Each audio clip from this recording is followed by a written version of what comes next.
사연을 듣고 난 후 각자의 의견을 댓글로 남겨주시기 바랍니다. 사소한 댓글이라도 사연자분에게 큰 힘이 될 수 있습니다. 각색될 수 있고 사연자분의 입장에서 구성될 수 있습니다. 이 계좌이체는 뭐니? 아, 그게 말해봐. 장모님 월급이에요. 뭐라고? 미영이가 친정어머님께 육아도우미 월급을 드리고 싶다고 해서. 뭐? 네가 정신이 있니? 우리 카드로 친정어머니 월급을 준다고? 엄마, 그래도 우리 애 봐주시는데 당연히 드려야죠. 다른 육아도우미 쓰면 더 비쌀 텐데. 그래. 내 돈으로 주면 몰라도 우리 카드로. 그것도 우리한테 말도 없이? 에이, 엄마도 참 우리 집 카드값 정도야 내주실 수 있잖아요. 야, 내가 제정신이야? 안사동 월급을 우리 보고 대라고? 아빠, 우리가 얼마나 절약하고 있는데요? 다른 애기 엄마들은 산후도우미에, 보모에 돈 얼마나 쓰는 줄 아세요? 어머님, 우리 엄마가 애기 보느라 다른 일도 못 하시잖아요. 당연히 월급은 받으셔야죠. 미영아, 그래도 그건 아니지. 왜요? 시댁은 돈이 많은데 뭐가 문제인데요? 제가 일하면 월급 받잖아요. 문영자 여사님은 경상북도의 작은 시골 마을에서 태어났습니다. 아버지는 면사무소 공무원이었고 어머니는 재봉틀로 마을 사람들의 옷을 수선해주며 생계를 도왔습니다. 넉넉하지는 않았지만 화목한 가정에서 자랐습니다. 초등학교에 입학한 그녀는 남다른 총명함을 보였습니다. 전교에서 항상 1등을 놓치지 않았고 선생님들의 총애를 받았습니다. 특히 산수 시간이면 항상 칠판 앞에 나가 문제를 풀었고 읽기 시간에는 또랑또랑한 목소리로 교과서를 읽어 학급의 모범이 되었습니다. 당시는 여자아이들의 교육을 중요하게 여기지 않던 시절이었습니다. 마을에서는 딸 자식이 글을 많이 배우면 시집가기 힘들다며 수군거렸고 친척들도 여자가 공부해봐야 소용없다며 만류했습니다. 하지만 그녀의 아버지는 달랐습니다.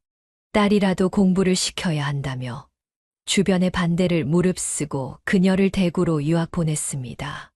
이모 집에 머물며 중학교를 다니던 시절 그녀는 더욱 열심히 공부했습니다. 낮에는 학교에서 공부하고 밤에는 이모의 아이들을 돌보며 은혜를 갚았습니다. 주말이면 시장에서 이모의 장사를 도왔고 틈틈이 집안일도 거들었습니다. 이런 고된 생활 속에서도 그녀는 항상 우수한 성적을 유지했고 선생님들은 그녀를 보며 앞으로가 기대된다며 칭찬을 아끼지 않았습니다. 고등학교에 진학해서도 그녀의 성적은 늘 상위권이었습니다. 대학 진학을 꿈꾸며 밤늦게까지 공부했고 장학금을 받아 이모와 부모님의 부담을 덜어주었습니다. 하지만 3학년이 되던 해 갑작스러운 비보가 들려왔습니다. 아버지가 중병에 걸려 수술을 받아야 한다는 소식이었습니다. 집안의 형편은 급격히 기울었고 그녀는 대학 진학의 꿈을 접어야 했습니다. 은행에 취직한 그녀는 월급의 대부분을 집으로 보냈습니다. 아버지의 병원비와 두 동생의 학비를 위해서였습니다. 19살의 어린 나이였지만 그녀는 가장의 역할을 묵묵히 해냈습니다. 은행 창구에서 일하며 그녀는 돈의 중요성을 뼈저리게 깨달았습니다. 통장 잔고가 부족해 발을 동동 구르는 노인들, 학자금 대출을 신청하러 오는 대학생들, 사업 실패로 한숨 짓는 중년의 남자들을 보며 그녀는 돈이 인생에서 얼마나 중요한지를 배웠습니다. 밤늦게까지 야근을 하고 휴일에도 추가 근무를 자청했습니다. 그녀의 성실함은 지점장의 눈에도 띄었고 빠른 승진으로 이어졌습니다. 하지만 그녀의 검소한 생활은 변함이 없었습니다. 점심은 늘 도시락을 싸왔고 옷도 몇 년씩 고쳐 입었습니다. 25이 되던 해 작은 광고 회사를 운영하던 남자가 은행에 자주 들르기 시작했습니다. 성실하고 단정한 그녀의 모습에 반한 그는 적극적으로 구애했고 결혼 후에도 그녀의 검소함과 성실함은 남편의 사업이 번창하는데 큰 힘이 되었습니다. 어려운 시절을 겪어왔기에 그녀는 자신의 자녀들만큼은 풍족하게 키우고 싶었습니다. 문영자 여사님은 남편의 성공적인 사업으로 풍족한 생활을 누렸습니다.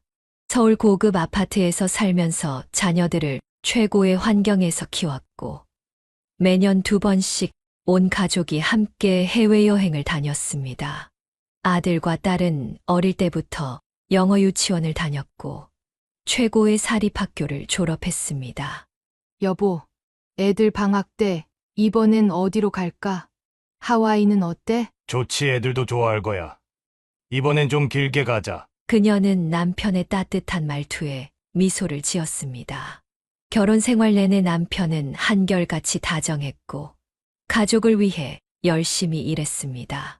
20대 후반에 결혼해서 35년 넘게 함께한 세월, 그동안 힘든 시기도 있었지만 지금은 모든 것이 안정적이었습니다. 주변 친구들의 부러운 시선을 받을 때마다 그녀는 겸손하게 처신했습니다. 넉넉한 살림에 자부심을 가지면서도 결코 허세를 부리지 않았고 오히려 더 검소한 생활을 실천했습니다. 두 자녀는 모두 우수한 성적으로 대학교를 졸업했고 그녀의 마음은 더할 나위 없이 뿌듯했습니다. 아들은 경영학과를, 딸은 약대를 나왔습니다.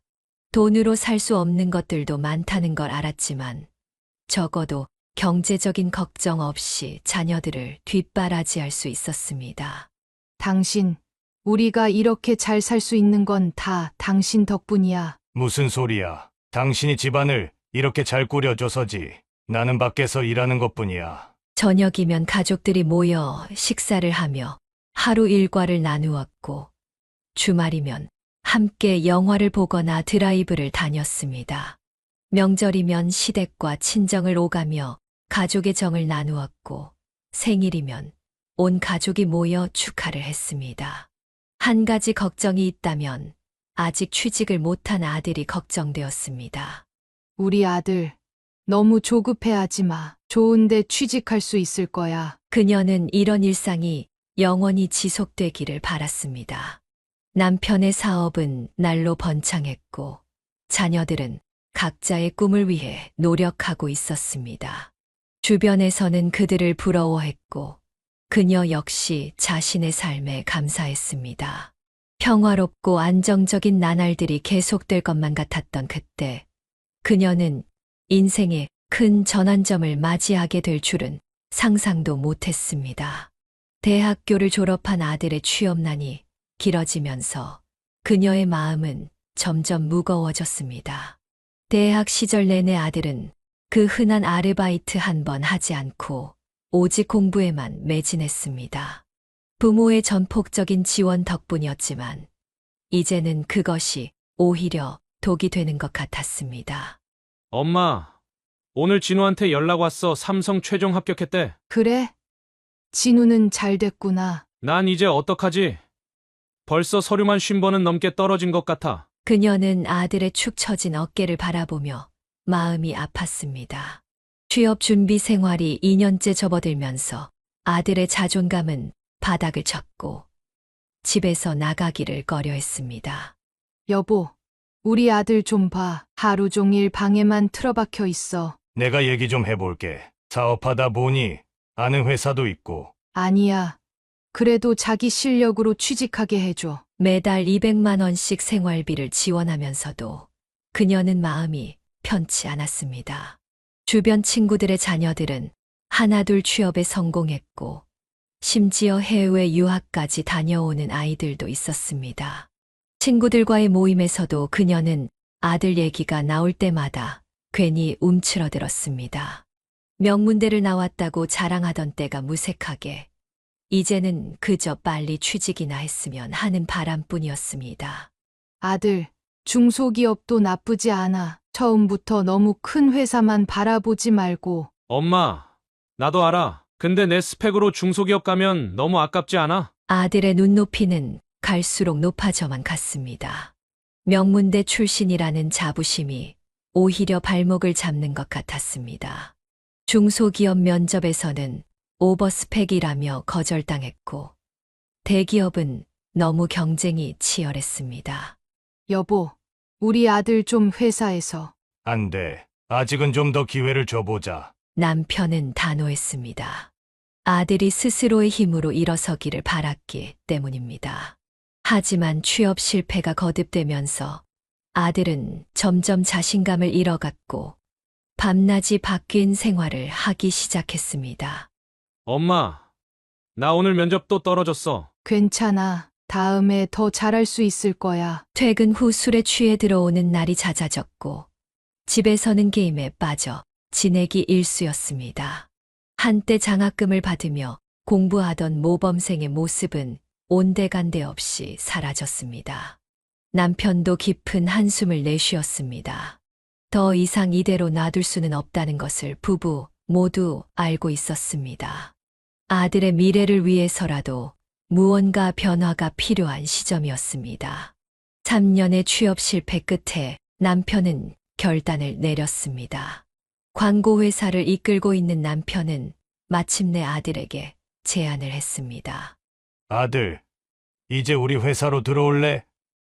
내가 이어받아야 할 곳이기도 하고 처음부터 널 너무 힘들게 한 것 같아서 미안하다. 그녀는 남편과 아들의 대화를 지켜보며 안도의 한숨을 내쉬었습니다. 아들은 곧바로 신입사원 연수를 받았고 일반 직원들과 똑같은 과정을 거쳤습니다. 여보, 회사에서 애가 어때? 의외로 잘하더라. 광고 기획안도 참신하고 직원들하고도 잘 어울리고. 보통의 신입사원 초봉이 2,800만 원 정도인데 반해 아들은 5천만 원이라는 파격적인 연봉을 받게 되었습니다. 그녀는 이런 특혜가 문제가 되지 않을까 걱정했지만 남편은 괜찮다며 그녀를 안심시켰습니다. 엄마, 제가 이번에 기획한 광고가 선정됐어요. 우리 아들 정말 대단하다. 역시 아빠 회사에 가길 잘했어. 회사에 들어간 지 6개월, 아들의 얼굴에는 생기가 돌았고 자신감도 되찾았습니다. 매일 아침 정장을 차려입고 출근하는 모습을 보며 그녀는 뿌듯함을 감출 수 없었습니다.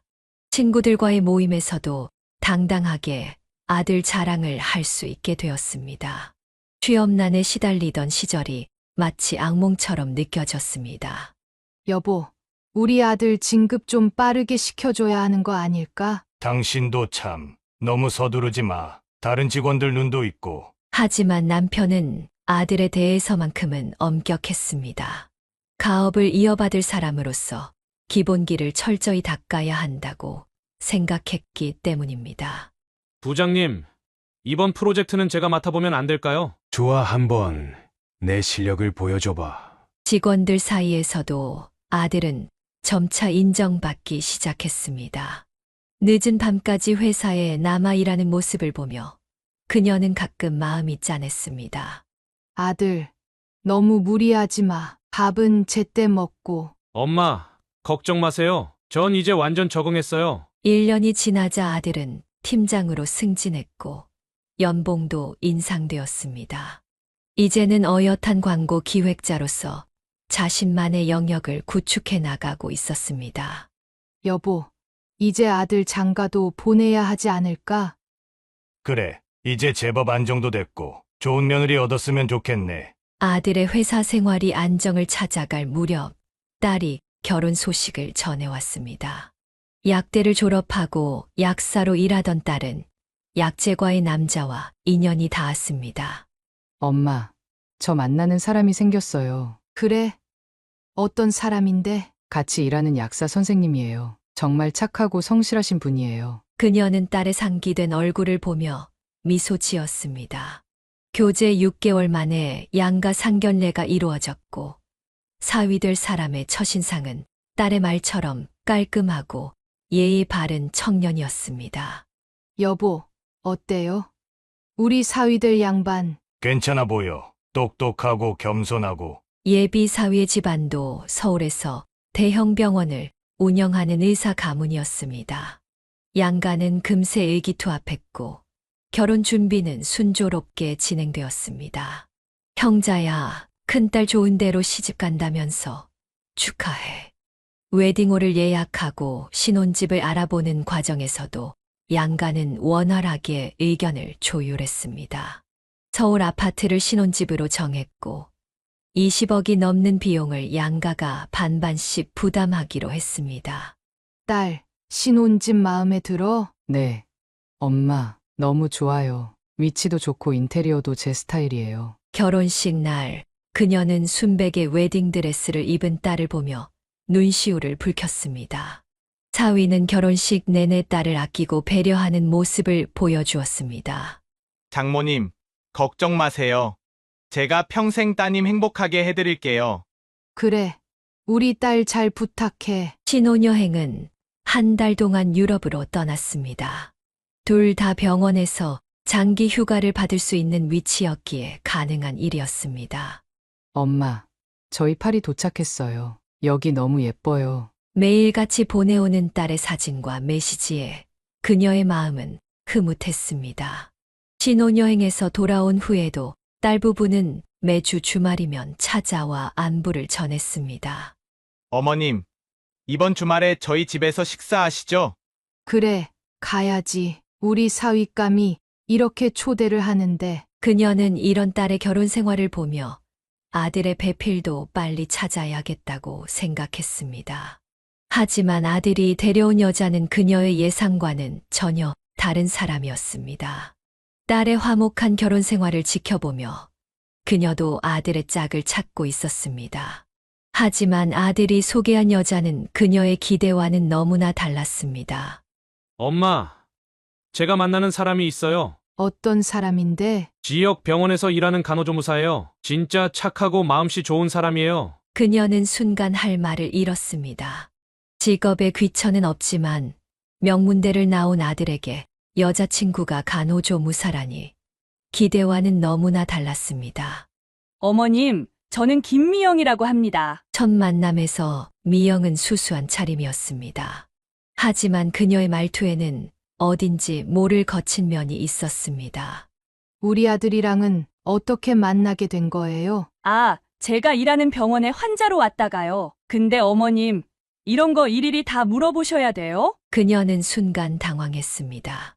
첫 만남부터 보이는 날선 태도에 놀랐지만 아들을 위해 참기로 했습니다.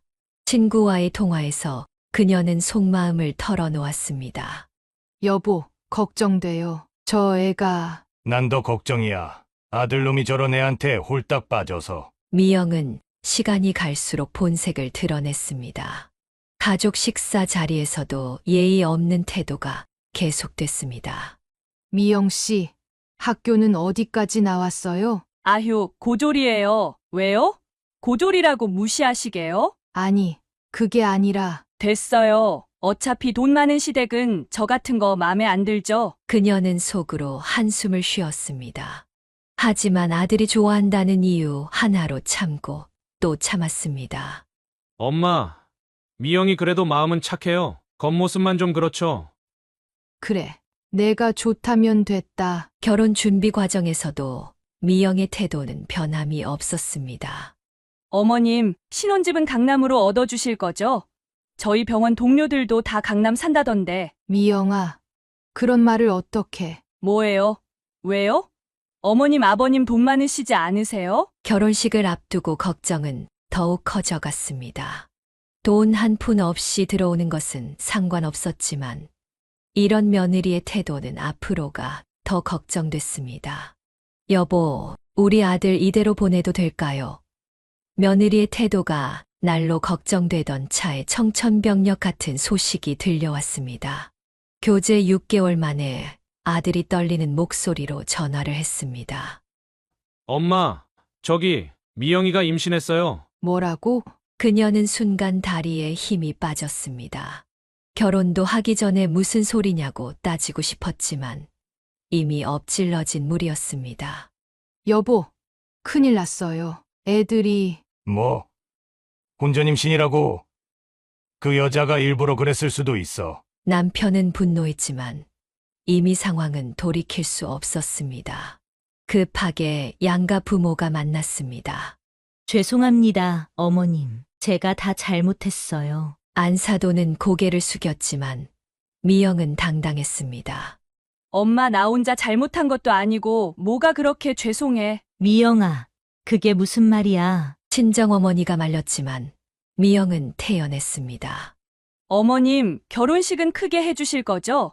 제 친구들 다 부르고 싶은데. 뭐, 지금 그런 말을 할 때야? 그녀는 속이 부글부글 끓었지만 참았습니다. 이제는 뱃속에 아이까지 있었기 때문입니다. 미영은 자신의 요구사항을 당당하게 말했습니다. 급하게 예식장을 잡고 청첩장을 돌렸습니다. 결혼식 날, 미영은 웨딩드레스 속 살짝 나온 배를 감추려 했으며 당당하게 입장했습니다. 어머님, 이제 제가 이 집의 며느리예요. 앞으로 잘 부탁드려요. 그녀는 며느리의 당당한 태도에 기가 막혔습니다. 결혼식이 끝나자마자 미영은 폭탄 선언을 했습니다. 어머님, 저 아이 때문에 이제 일 그만두고 안정을 취하려고요? 제가 일하면 얼마나 벌겠어요? 남편은 분노했지만 이미 모든 게 엎질러진 물이었습니다. 이제 와서 무슨 수가 있겠어. 그냥 받아들여야지. 그녀는 아들 부부의 안정적인 신혼생활을 위해 경기도에 10억 상당 아파트를 선물했습니다. 결혼 비용 전액과 축의금까지 모두 지원했고 남편은 아들의 월급도 대폭 인상해 주었습니다. 엄마, 정말 감사합니다. 이런 좋은 집까지 마련해 주시고. 그래, 너희 잘 살면 되는 거야. 신혼집은 깔끔한 아파트였습니다. 미영은 처음으로 진심 어린 감사의 마음을 보였습니다. 어머님, 이렇게 좋은 집을 마련해 주시다니 제가 진짜 잘 살게요. 새 집의 인테리어는 미영의 취향대로 꾸며주었습니다. 살림살이 하나하나 고급으로 맞추어 주자 며느리의 얼굴에는 웃음이 가득했습니다. 여보, 우리 이렇게 좋은 집에서 살게 될 줄 몰랐어. 그러게, 부모님께 정말 감사드려야지. 결혼식 축의금도 모두 며느리에게 맡겼습니다. 아들, 이제 와이프랑 맛있는 것도 사 먹고 잘 지내. 네, 아버지 정말 감사합니다. 신혼집 근처에는 백화점과 마트가 있어 생활하기 편했고 공원도 가까워 산책하기 좋았습니다. 미영은 임신 중에도 매일 가벼운 운동을 하며 건강 관리에 신경 썼습니다. 어머님, 오늘은 제가 반찬 좀 만들어 봤어요. 한번 드셔보세요. 어머, 이런 걸 다 했어? 솜씨가 꽤 있네. 처음으로 미영이 만든 반찬을 맛본 그녀는 놀랐습니다. 은근히 요리 솜씨가 있었던 것입니다. 여보, 우리 며느리가 이제 좀 달라진 것 같아요. 그래. 나도 느끼고 있어. 역시 사람은 믿어줘야 하나 봐. 아들도 일에 더욱 열중했습니다. 매일 아침 일찍 출근하고 늦게 퇴근하면서도 힘든 내색 하나 없었습니다. 아빠, 이번 프로젝트도 제가 성공적으로 마무리했어요. 그래. 우리 아들 잘하고 있네. 회사에서도 인정받기 시작했고 광고업계에서도 이름을 알리기 시작했습니다. 어머님, 저희 신혼집 들어와 보실래요? 이제 좀 자리 잡았거든요. 그래, 가보자. 신혼집을 방문했을 때 깔끔하게 정돈된 집안 분위기에 그녀도 흐뭇했습니다. 며느리가 나름대로 살림을 꾸려가는 모습이 보기 좋았습니다. 엄마, 미영이가 요즘 임신 중인데도 집안일도 잘하고 저한테도 잘해요. 다행이구나. 너희 잘 사는 게 엄마는 그게 제일 좋아. 하지만 이런 평화로운 나날도 잠시 첫 명절이 다가오면서 새로운 갈등이 시작되려 하고 있었습니다. 그때까지만 해도 그녀는 앞으로 벌어질 일들을 전혀 예상하지 못했습니다. 설날이 다가오자 그녀는 며느리에게 조심스레 명절 준비를 언급했습니다. 미영아, 이번 설날에는 우리 집에서 다 같이 모여서. 어머님, 죄송한데 저 이번에 못 갈 것 같아요. 입덧이 너무 심해서요. 아니, 그래도 첫 명절인데. 저 진짜 힘들어요. 친정엄마가 보살펴 주시는 게 편할 것 같아서요. 첫 명절부터 이러면 앞으로는 어쩌나 싶었습니다. 여보, 미영이가 많이 아픈가 봐요. 이해해줘요. 아들아, 그래도 첫 명절인데 어떻게 안 오니? 설날 아침 아들은 혼자 세배를 하러 왔습니다. 아들, 미영이는 좀 괜찮아? 네, 친정에서 푹 쉬고 있대요. 그런데 그날 오후 그녀는 우연히 프로필 사진을 보다가 깜짝 놀랐습니다. 여보, 이거 봐요. 뭔데? 며느리가 친정 식구들이랑 외식하는 사진이에요. 입덧이 심하다더니. 사진 속 미영은 활짝 웃으며 친정 식구들과 고급 일식집에서 식사를 하고 있었습니다. 여보, 저게 말이나 돼요?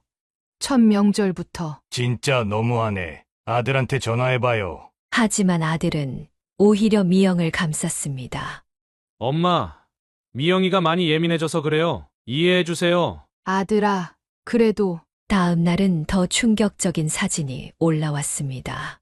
친정 가족들과 노래방에서 찍은 사진이었습니다.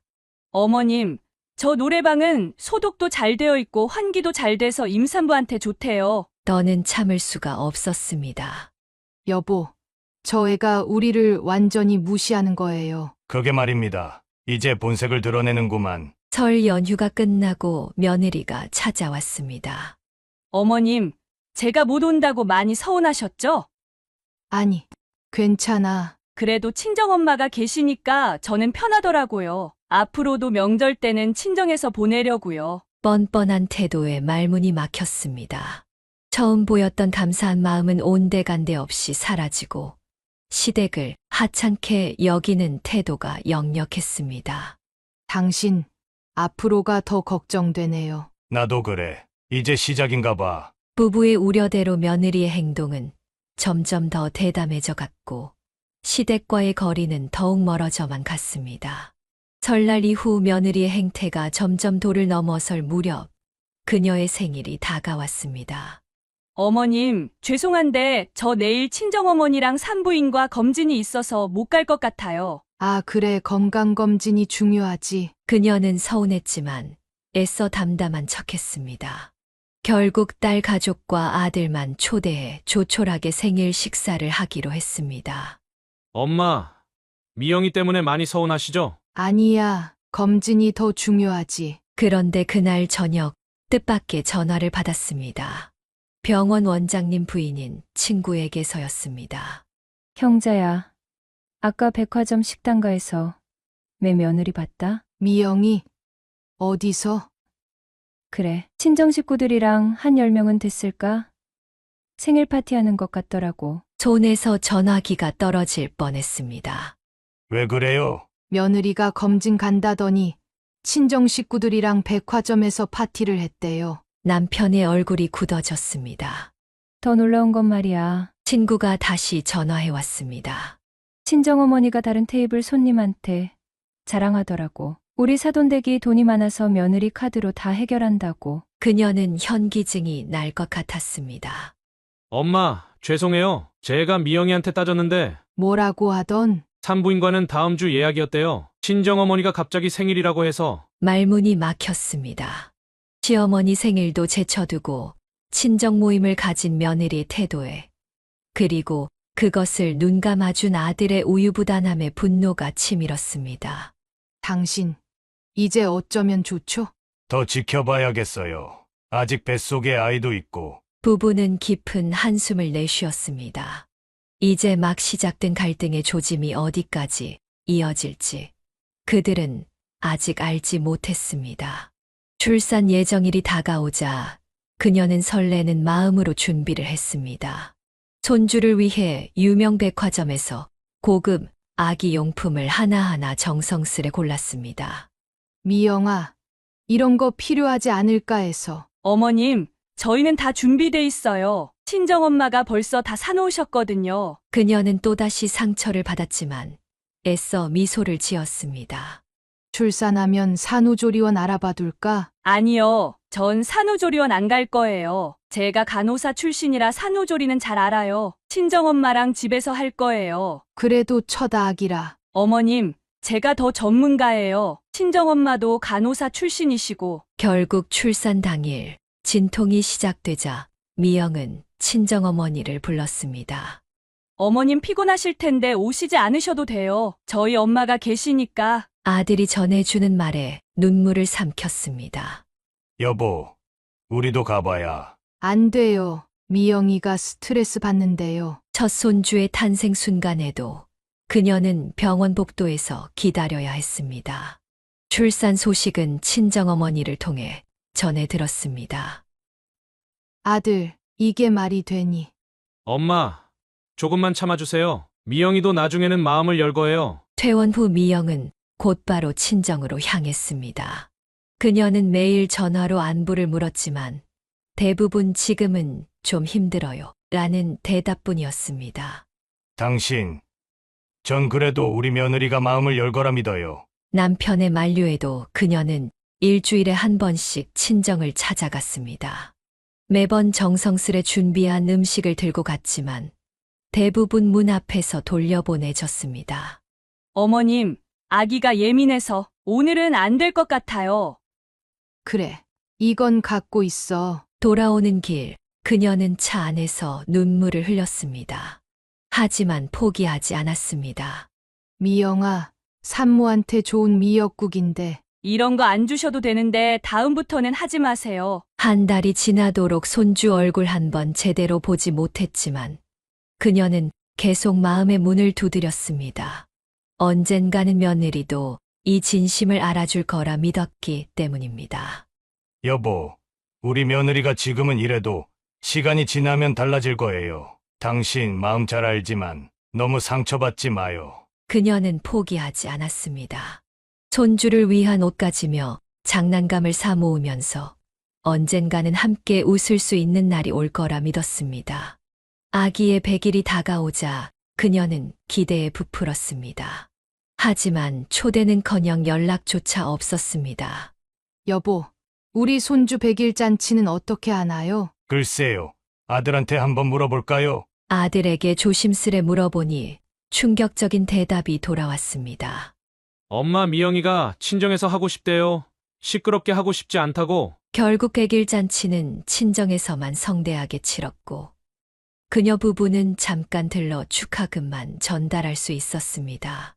어머님, 아기가 지금 잠들었는데 죄송해요. 그래도 잠깐만 안아보면 안 될까? 안 돼요. 깰까봐요. 사진 보여드릴게요. 겨우 방문한 날에도 손주를 제대로 안아보지도 못하게 했습니다. 친정어머니는 아기를 안고 있으면서도 시어머니에게는 건네주지 않았습니다. 형자야, 많이 서운하지.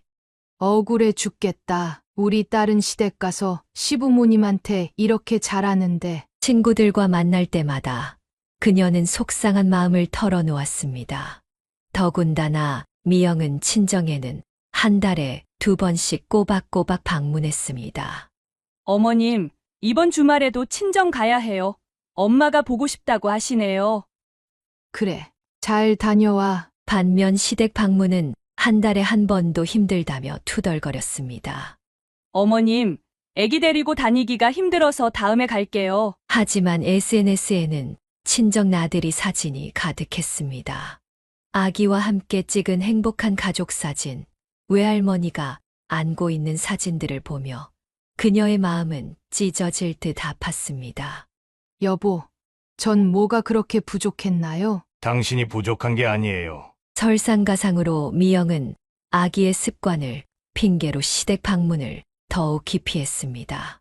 어머님 집에 가면 아기가 낯설어해서 잠을 못 자요. 친정이 편하네요. 그래도 할머니도 보고. 아기한테 안 좋은 건 못해요. 어머님도 아시잖아요. 그녀는 눈물을 삼켰습니다. 손주가 자신을 낯설어 한다는 말이 가장 가슴 아팠습니다. 당신, 이제 어떡하면 좋죠? 이러다가 손주 얼굴도 못 보는 거 아닐까요? 좀 더 지켜봐요. 아직 포기하기엔. 하지만 상황은 나아질 기미가 보이지 않았습니다. 오히려 시간이 갈수록 더 심해졌고 이제는 돈 문제까지 겹치기 시작했습니다. 아기가 태어난 후 그녀는 손주 양육을 위해 아들 부부에게 카드를 건넸습니다. 아기 용품이며 분유며 많이 들 텐데 이 카드로 써라. 어머님, 감사합니다. 처음에는 분유감, 기저귀 값 정도로 시작했습니다.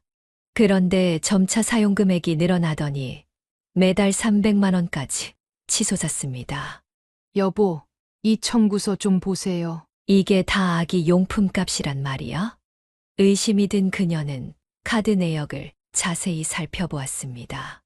그러다 우연히 매달 1일에 찍히는 200만 원짜리 계좌이체 내역을 발견했습니다. 이상하네. 아들한테 물어봐야겠어요. 그녀가 아들을 따로 불러 물었습니다. 이 계좌이체는 뭐니? 아, 그게 말해봐. 장모님 월급이에요. 뭐라고? 그녀는 귀를 의심했습니다. 미영이가 친정어머님께 육아도우미 월급을 드리고 싶다고 해서 뭐? 네가 정신이 있니? 우리 카드로 친정어머니 월급을 준다고? 아들의 대답은 더욱 충격적이었습니다. 엄마, 그래도 우리 애 봐주시는데 당연히 드려야죠. 다른 육아도우미 쓰면 더 비쌀 텐데. 그래. 내 돈으로 주면 몰라도 우리 카드로. 그것도 우리한테 말도 없이. 에이, 엄마도 참 우리 집 카드값 정도야 내주실 수 있잖아요. 이 뻔뻔한 태도에 그녀는 말문이 막혔습니다. 여보, 당신도 이 말 좀 들어보세요. 남편도 분노했습니다. 야, 내가 제정신이야? 안사동 월급을 우리 보고 대라고? 아빠, 우리가 얼마나 절약하고 있는데요? 다른 애기 엄마들은 산후도우미에, 보모에 돈 얼마나 쓰는 줄 아세요? 더구나 며느리는 이 사실이 밝혀지자 더욱 당당했습니다. 어머님, 우리 엄마가 애기 보느라 다른 일도 못 하시잖아요. 당연히 월급은 받으셔야죠. 미영아, 그래도 그건 아니지. 왜요? 시댁은 돈이 많은데 뭐가 문제인데요? 제가 일하면 월급 받잖아요. 심장이 멎는 것 같았습니다. 돈보다도 며느리와 아들의 뻔뻔한 태도가 더 충격적이었습니다. 카드 사용 문제로 갈등이 깊어지던 중 아들이 갑자기 회사에 찾아와 남편을 만났습니다. 저 다음 주에 휴가 쓰고 싶은데요. 얼마나? 오히려 괌으로 여행 가려고요. 남편은 미간을 찌푸렸습니다. 중요한 프로젝트를 앞두고 있는 시점이었습니다. 지금 프레젠테이션 준비해야 하는 거 알잖아. 저 그동안 진짜 열심히 했잖아요. 그리고 이제 그건 팀에서 알아서 하겠죠. 이번 여행은 꼭 가야 해요. 무슨 여행이 그렇게 중요해서? 저 장모님 모시고 가기로 했어요. 그동안 고생하신 거 보답하는 거예요. 남편은 순간 화가 치밀었습니다. 뭐? 너희 둘이 가는 것도 아니고 장모님까지? 미영이가 그러는데 친정어머님이 우리 애기 봐주신 거 생각하면 당연히 해드려야 한다고. 그날 저녁 남편은 분노에 차서 돌아왔습니다. 여보, 우리 아들이 미쳤나 봐요. 왜요? 무슨 일 있었어요? 아니, 중요한 프로젝트 앞두고 장모님 효도 관광 간다네요. 더군다나 다음 날 며느리가 당당하게 전화를 걸어왔습니다. 어머님, 이번에 저희 엄마 모시고 괌 가기로 했어요. 카드값 좀 나올 텐데 괜찮으시죠? 미영아, 그래도 회사 일이. 아니, 아무리 직원이라지만 휴가를 마음대로 통제하는 게 말이 돼요? 계속되는 며느리의 당돌한 태도에 그녀는 말문이 막혔습니다. 여보, 이제 아들이 회사도 자기 것인 줄 아나 봐요. 정말 믿기지가 않네요. 결국 아들은 회사 최고 성수기에 휴가를 냈고 중요 프로젝트는 다른 팀원들에게 떠넘겼습니다. 너 지금 뭐 하는 거야? 이런 식으로 일하게? 회사에서도 아들의 이런 태도가 문제가 되기 시작했습니다. 직원들 사이에서는 불만의 목소리가 나왔습니다. 당신, 이제는 더 이상 안 되겠어요. 그러게요. 이런 식이면 회사도 망가지겠어요. 그러던 어느 날 회계팀에서 이상한 보고가 들어왔습니다. 사장님, 아드님 계좌로 매달 정기적인 이체 내역이 있어서요. 남편이 자세히 살펴보니 아들이 매달 회사 돈 300만 원을 따로 빼돌리고 있었습니다. 즉시 아들을 불렀습니다. 너 지금 이게 뭔지 다 설명해라. 아, 그게 아들은 당황한 기색이 역력했습니다. 솔직히 말해봐. 저 장모님께 드리는 거예요. 뭐라고? 죄송해요, 아빠. 미영이가 너무 안쓰러워해서 장모님이 우리 애기 봐주시느라 다른 일을 못 하시잖아요. 남편은 한숨을 내쉬었습니다.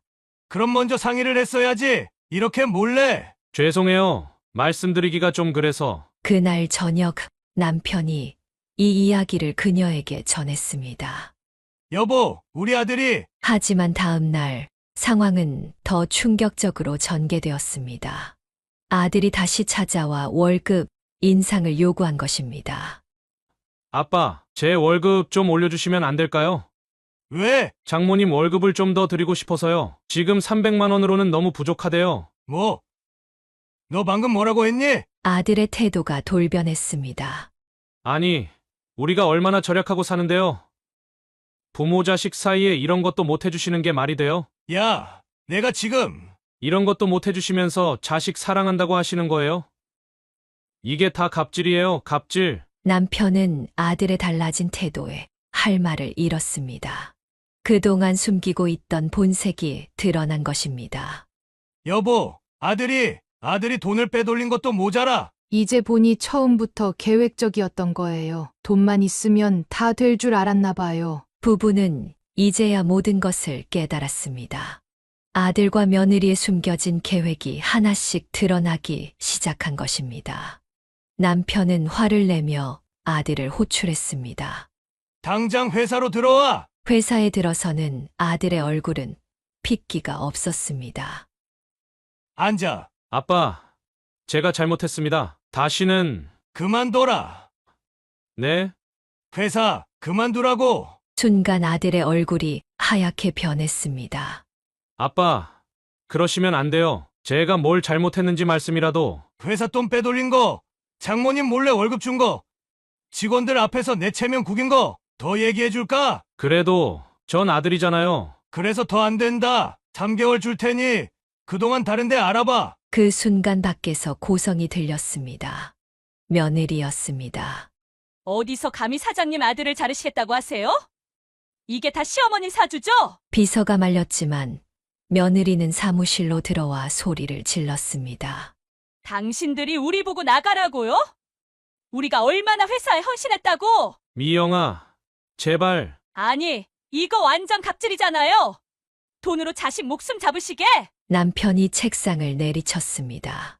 당장 나가. 그날 저녁 부부는 무거운 마음으로 이야기를 나눴습니다. 여보, 너무하신 거 아니에요? 아니요. 이제 끝내야 해요. 돈으로 사람 마음은 못 사는가 봅니다. 다음 날 아들 부부가 찾아왔습니다. 엄마, 아빠가 우리 보고 나가래요. 어머님, 이럴 순 없잖아요. 우리가 뭘 그렇게 잘못했다고? 하지만 이미 부부의 마음은 굳어져 있었습니다. 미영아, 이제 다 끝났어. 너희가 우리 마음을 몰랐던 거야. 뭐요? 돈 많은 시댁이 며느리 하나 못 봐준다는 거예요? 그렇게 모든 것이 끝이 났습니다. 3개월의 시간이 주어졌지만 그들의 관계는 이미 돌이킬 수 없는 강을 건넌 후였습니다. 여보, 집도 빼야겠어요. 아니, 그래도 아기가 있는데. 이제 와서 자식 핑계는 그만둡시다. 다음 날 아침 내용 증명이 발송되었습니다. 30일 내 퇴거 요청이었습니다. 아빠, 이게 무슨 짓이에요? 우리 보고 길바닥에 나가서 살라고요? 너희 집 아니야. 원래부터 내 명이었잖니. 어머님, 제발 말려주세요. 저희 잘못했어요. 며느리가 그녀의 발밑에 무릎을 꿇었습니다. 이제 와서 그동안 우리가 얼마나 서운했는지 알기나 하니? 죄송해요. 제가 잘못했어요. 다시는 친정 안 가고 시어머님만 모시고 살게요. 하지만 그녀의 마음은 이미 돌아선 뒤였습니다. 미영아, 너희는 우리 돈만 보고 살았지. 이제 와서 무슨 효도 타령이야. 아들도 무릎을 꿇었습니다. 엄마, 제발 한 번만 용서해 주세요. 제가 다시는. 일어나라. 너희가 무릎 꿇을 때는 지난 지 오래야. 그때 며느리가 배를 잡고 쓰러졌습니다. 어머님, 저 둘째가 생겼어요. 제발. 이제 와서 아기로 협박하게. 너희 첫째도 그렇게 낳지 않았니? 남편이 차갑게 말했습니다. 30일 안에 나가. 못 나가면 강제 집행할 거야. 아빠, 그래도 손주가. 손주? 우리가 언제 손주 얼굴이나 제대로 봤더냐? 결국 아들 부부는 울면서 돌아갔습니다. 그날 밤 친정어머니까지 찾아왔습니다. 사돈 제발 우리 애들 좀. 사돈 어른 이제 그만 가세요. 우리도 할 말은 많지만 참습니다. 다음 날부터 지인들의 전화가 빗발쳤습니다. 형자야. 그래도 너무하는 거 아니야? 애들 불쌍해서 어쩌려고. 하지만 그녀는 단호했습니다. 우리도 다 계획이 있었어. 아들한테 회사 물려주고 손주 키우는 재미로 살려고 했는데 다 망쳐버렸잖아. 결국 한 달 후 아들 부부는 10억짜리 아파트에서 짐을 빼기 시작했습니다. 당신, 우리가 너무한 걸까요? 아니요, 이제는 돈으로 사랑을 살 수 없다는 걸 깨달아야 할 때예요. 짐을 빼는 마지막 날, 그들은 한 번도 뒤돌아보지 않았습니다. 이제 모든 게 끝난 것입니다. 모든 게 끝난 후 그녀의 집은 이전과는 다른 정막이 감돌았습니다. 손주의 웃음소리도 아들의 목소리도 없는 텅 빈 공간만이 남았습니다. 엄마, 동생네는 결국 친정으로 들어갔대요. 딸이 전해주는 소식이었습니다. 친정만 챙기더니 결국 시댁 덕은 다 받네. 10억짜리 아파트에 살면서 매달 300만 원씩 받아가고 이제 와서 무슨 눈물 받아야. 그만해라, 내 동생인데. 하지만 딸은 분노를 감추지 못했습니다. 엄마, 전 지금도 이해가 안 돼요. 어떻게 그럴 수가 있죠? 저렇게 좋은 부모님을. 한 달 후 아들 부부의 소식이 들려왔습니다.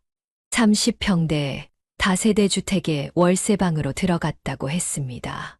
미영은 친정 근처 동네 병원에서 다시 일을 시작했고 아들은 중소기업에 취직했다고 했습니다. 여보, 우리가 너무했나요? 아니요, 이제 그들이 진짜 사랑이 뭔지 알게 될 거예요. 가끔 손주 사진이 그녀의 핸드폰으로 왔습니다. 보나마나 돈을 노리고 보내는 것이겠지만 할미 마음은 아프기만 했습니다.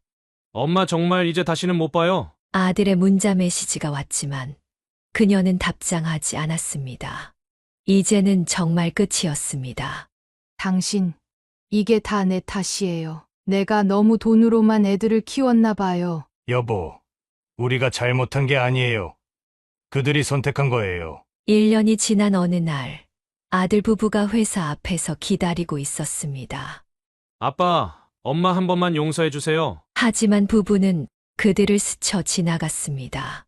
돈으로 살 수 없는 게 있다는 걸 이제는 그들이 깨달아야 할 시간입니다. 여보, 이제 우리도 새로운 시작을 해요. 남편의 말에 그녀는 고개를 끄덕였습니다. 이제 그들은 둘만의 새로운 인생을 시작하려 합니다. 돈은 많지만 마음이 가난했던 시절은 끝났습니다. 형자야. 요즘은 어떠세요? 이제야 좀 편안해. 돈으로는 사람 마음은 못 사나 봐. 그녀는 이제 진정한 행복이 무엇인지 깨달았습니다. 때로는 놓아주는 것이 진정한 사랑일 수 있다는 것도 말입니다. 사연을 듣고 댓글을 남겨주시기 바랍니다. 사소한 의견일지라도 사연자분에게는 큰 힘이 됩니다. 노골적인 악성 댓글은 사연자분에게 상처가 될 수 있으니 삼가주시기 바랍니다.